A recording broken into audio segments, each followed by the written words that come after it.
right, guys, today we're back on the desert road. We have a 2019 Audi SQ5. This has actually been my personal car for the last 3 years.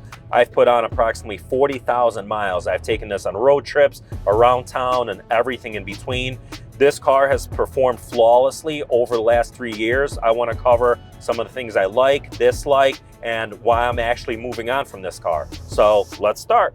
All right, let's talk about the exterior of the 2019 Audi SQ5. I particularly went with the S version for multiple reasons. I really like the front bumper, the rear bumper, and the entire package of the S line. This comes with the black optic package, so you can see the different wheels that come on it. These are the 20-inch wheels. I like the way they ride, and also I like the way they look over the 21-inch wheels. And I think the contrast between these wheels and the quantum gray paint in this car looks absolutely phenomenal. Also, this color was a must to me.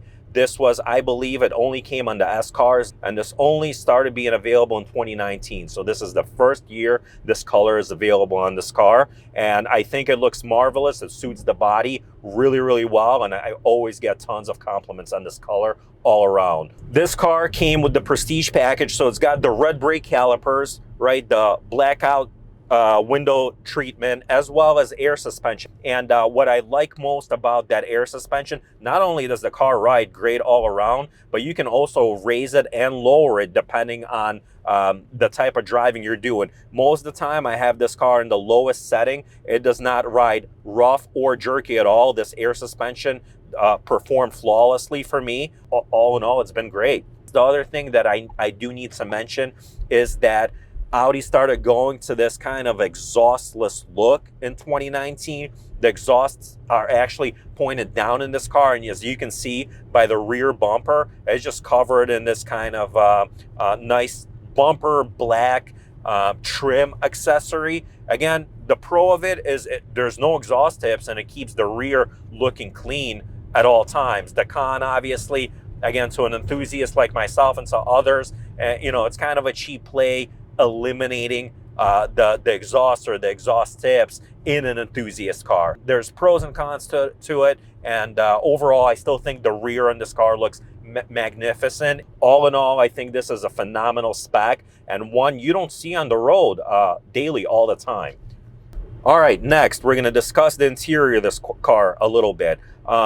Honestly, I think all the materials, for this not being the top of the line Audi model that they sell, the quality of all the knobs, buttons, switches, everything is top notch. It's got the heads up display, it's got the dual pane windows, so it's got the thicker windows for more insulation.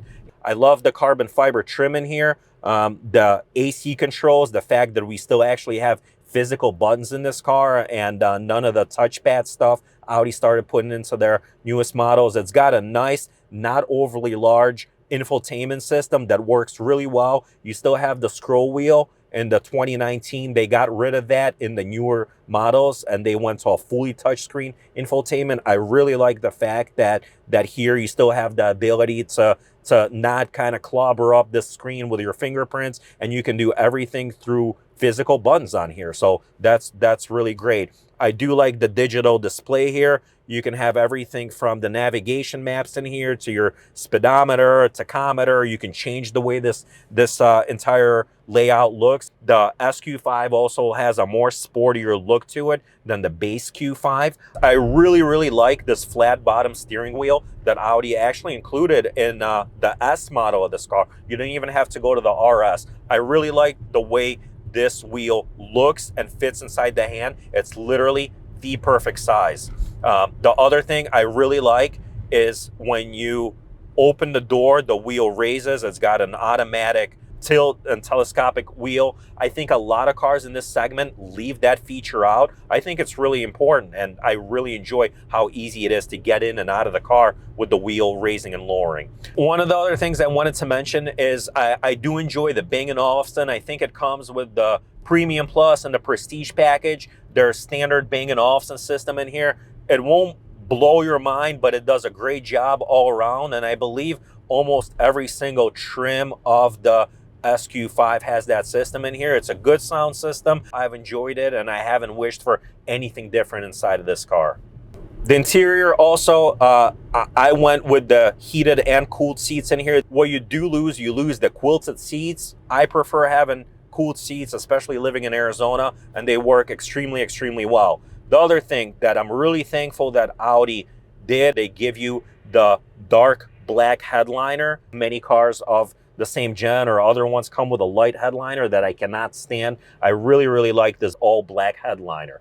Even though they still kept this roof partially mesh and see-through, it's not bad. Even here in Arizona sun, I wish they would have went with a slightly darker covering on this roof. It never bothered me to the point to detract from the overall driving experience in this car. The frameless mirror looks great in here. Some of the other touches that look phenomenal, like I mentioned before, the carbon fiber trim. You get the aluminum pedals in the S trim. Also a nice little touch that some of the competitors leave out. Okay, let's talk a little bit about the seats in this car. I enjoyed the seats. They are firm. They are very supportive. I know some people have mentioned that they're overly firm. I actually like seats on the firmer side. These have never hurt me in any way. The bolsters are great. They're not adjustable bolsters, but they are very supportive. The back seats are just as firm, if not firmer than the fronts.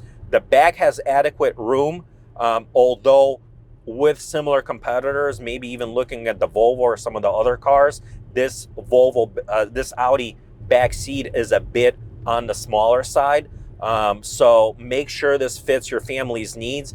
And like I said before, that is one of the reasons we're upgrading to a larger car, is because we need more room for our family, especially in the back seat. The trunk space is great as well. It definitely fits large luggages, small luggages. It's not an overly large amount of space, but just enough to fit everything you need. The other thing I really appreciate is when you pull the cargo cover, it has a super nice latch, so it stays in place and it doesn't wobble around.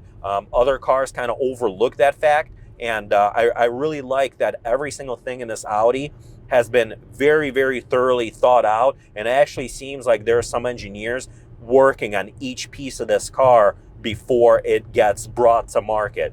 Overall, I've been a fan and very impressed with the way Audi cleanly laid out this entire interior. I've had this car on various terrain. I've had it on snow. I've had it through desert road. I've had it literally through everywhere. And this car never gave me a single hiccup. The Quattro performs phenomenally well on the snow and in the rain, any other road surface you can imagine. It truly is a great all-wheel drive system in here. I do enjoy how this car rides. It's a perfect blend between being sport and luxury. Depending on which car you're coming from, this can feel like a sports sedan. And if you're coming from a tiny little, Mazda Miata or something, this will definitely feel a little bit bigger. There are other cars, so if you go like the Porsche route, the Macan might be a little bit on the sportier side. And if you look at some of the Mercedes option, maybe slightly on the luxury side. But Audi just does such a phenomenal job meshing the sport and the luxury line. And there's really no better alternative to me on a car that you can easily have a little bit of fun with, take on a road trip, and just drive around town. Also, I've had numerous Q5s as loaners. So between the Q5 and the SQ5, you do notice some changes. One of them, the SQ5, definitely feels a notch heavier. It has a 6-cylinder engine in here versus the 4-cylinder in the Q5. So you do feel that weight difference. In certain ways, the Q5 actually feels zippier around town because you're pushing less weight around. Another major change, the Q5 has the dual clutch transmission, where this has a standard 8-speed automatic. So having said that, with a single turbo in this car, the one negative I found is this SQ5, as well as their other S cars of the same gen, take a little bit of effort to get off the line. It's not an immediate response. The shifting here is great once you get this car up and moving, but the one thing I do find lacking a little bit is the response off a light. I wish so either they had a dual clutch in here or maybe a dual turbo setup to kind of give it more of a kick.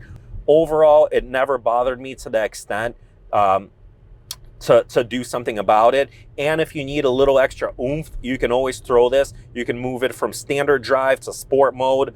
and it'll kick down a gear and give you that extra oomph of speed that you're looking for. Whether you're passing on the freeway, taking it into twisties, or just cruising around the road, it definitely is no slouch, and it's on par with some of the other sports sedans that have been made in that same generation.